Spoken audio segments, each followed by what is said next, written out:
viral ang naging dance number ni Catherine Bernardo sa Century 2 na Superbots 2024 Finals Night.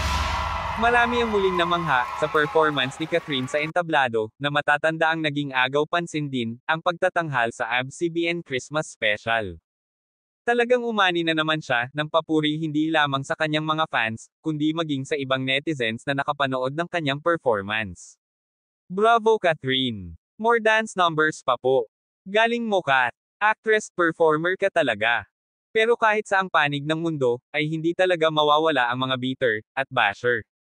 Inulan si Catherine Bernardo ng mga bash dahil sa performance nito, ang mga komento ni ay nakakawalang respeto. Hindi ganyan ang minahal at inalagaan ni B.